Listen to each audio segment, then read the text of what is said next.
Thank you, Charla, and good morning, everyone. Thank you for tuning in to my presentation on culinary fusion and cultural identity in Hawaii. Oh, okay. So, hello, everyone. My name is Mari Kimoto. I'm a Moanalua High School graduate. I graduated in 2020, and I'm also a transfer student from all over. I started my academic journey at UH Manoa in architecture, went to UH Hilo for a little to play softball, did drafting at HCC, back to Manoa, and then I finally found my way back home to West Oahu. And I'm a creative media major and I'm in the general creative media concentration, and I'm also working towards a digital marketing certificate.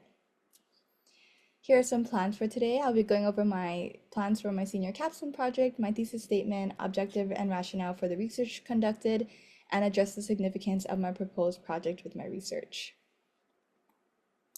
So my thesis statement is, while Hawaii remains as a cultural melting pot, the state is a prime case study to researching how diverse culinary traditions brought by the cultures of the Plantation Era have profoundly shaped modern Hawaii cuisine, blending flavors, techniques, and ingredients into a unique fusion that reflects Hawaii's multicultural identity.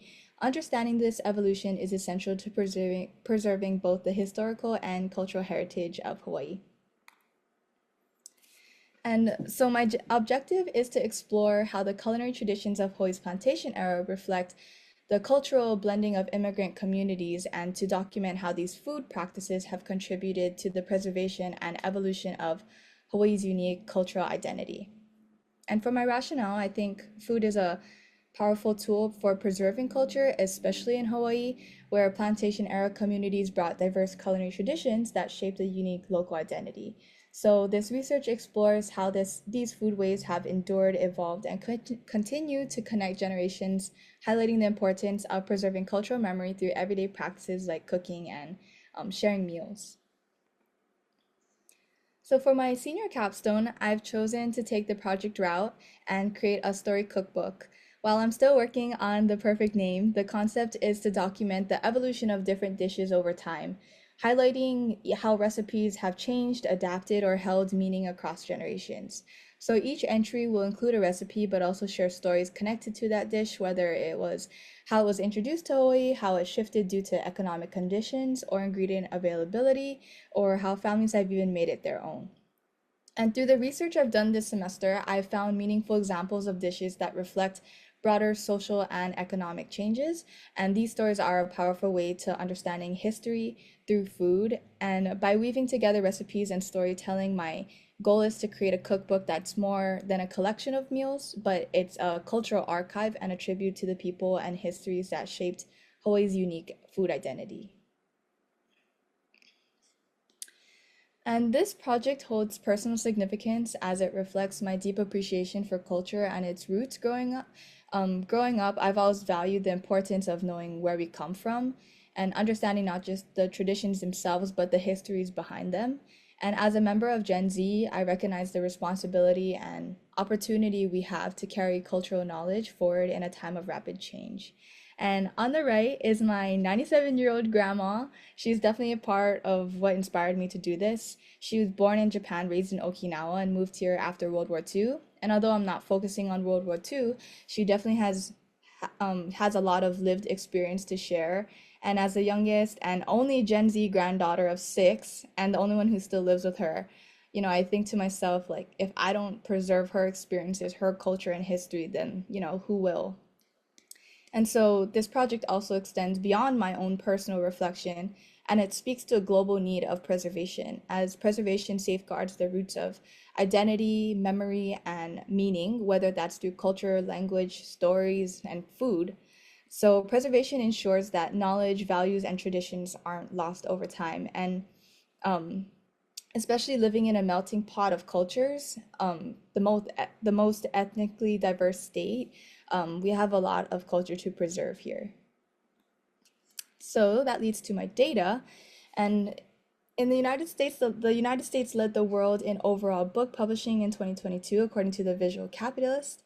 And this also suggests that the US produces a large number of world's cookbooks, showing how rich and diverse the country's food traditions are. And according to the Saturday Evening Post, literacy grew a lot during the 18th century, the same time the US became its own country.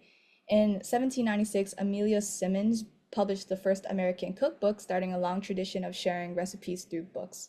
And throughout the 19th century, cookbooks kept growing in popularity as people emigrated from other countries, moved from farms to cities, or settled in urban areas. So, cookbooks became a way for people to cherish their own culture and bring a piece of their hometown to their new home. So, looking closer to how it relates to Hawaii, the US Census Bureau recorded it as the most diverse state with a 76% diversity index in 2010. And this connection is important because it shows how movement and cultural mixing shape the United States and especially here in Hawaii.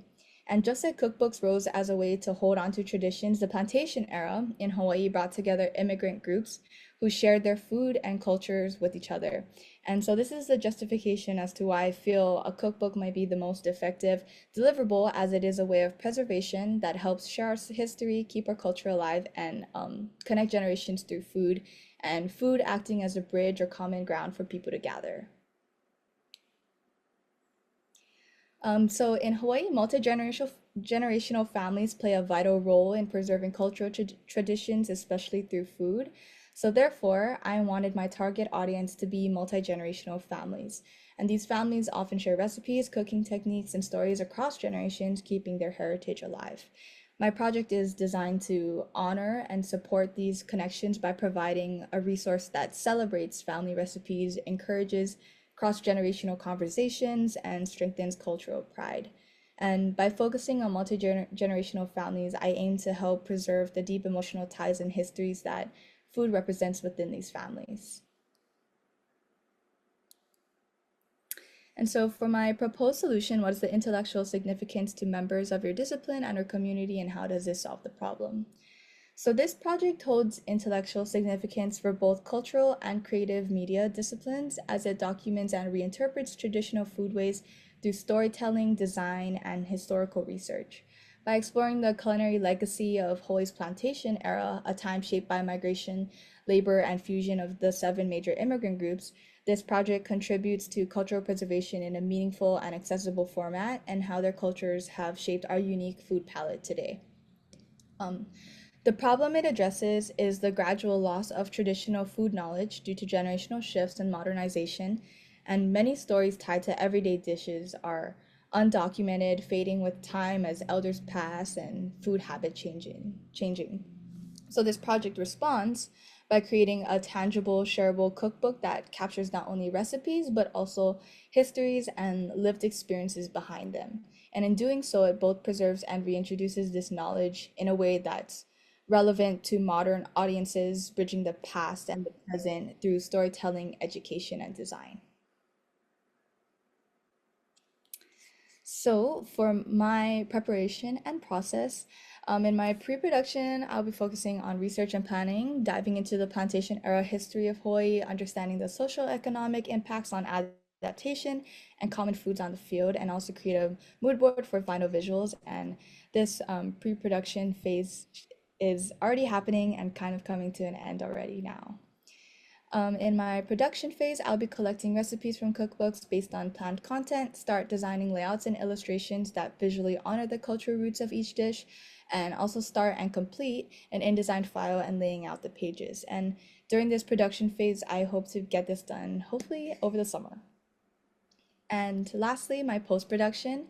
I will be polishing the content, finalizing the design, and prepare for publishing. I'll explore both print and digital formats and create a thoughtful rollout plan. And hopefully by the end of this, I can complete a finished physical copy of the book. And I kind of hope to get this done in the beginning to like middle of next semester. So for my deliverable content, while this content is still a work in progress, this is a quick outline of what I had in mind. The introduction will include an overview of the plantation era and the seven immigrant groups and introduce the review the mixed plate as a significant dish here and how Hawaii is also a mixed plate itself. Um, and also my main purposes of this cookbook, which is to preserve culture and identity through food and also to educate through storytelling. My next section would be recreating the cow tins.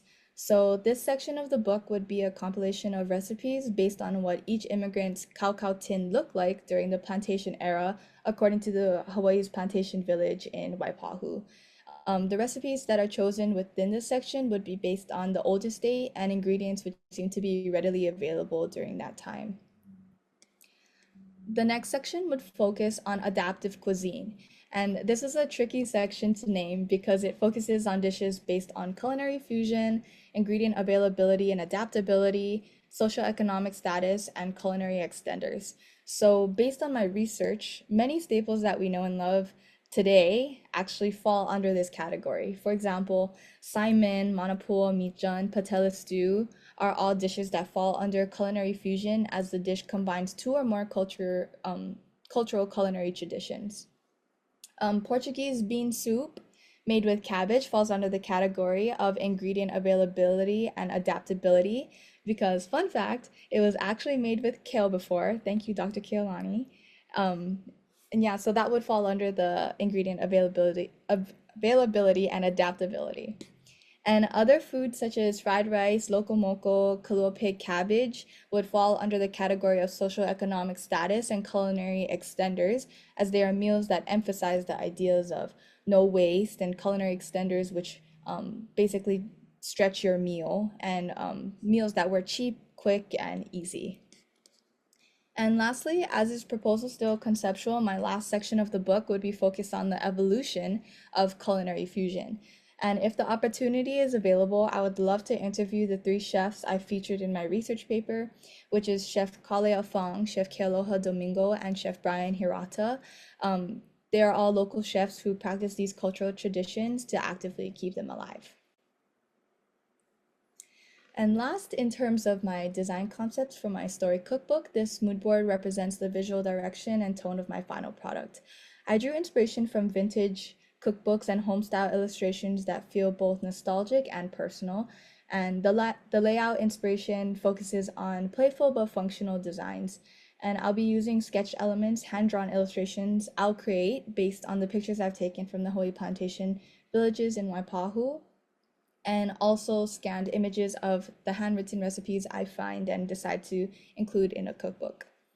In terms of typography, I decided on Times New Roman. It's a classic, highly readable font that complements the vintage feel while maintaining a clean and organized look. And overall, my deliverable aims to balance storytelling and functionality, creating a cookbook that feels very intimate, respectful, and also rooted in community heritage. And thank you so much for listening. That concludes my presentation. And I'd love to hear any comments, feedback, or questions.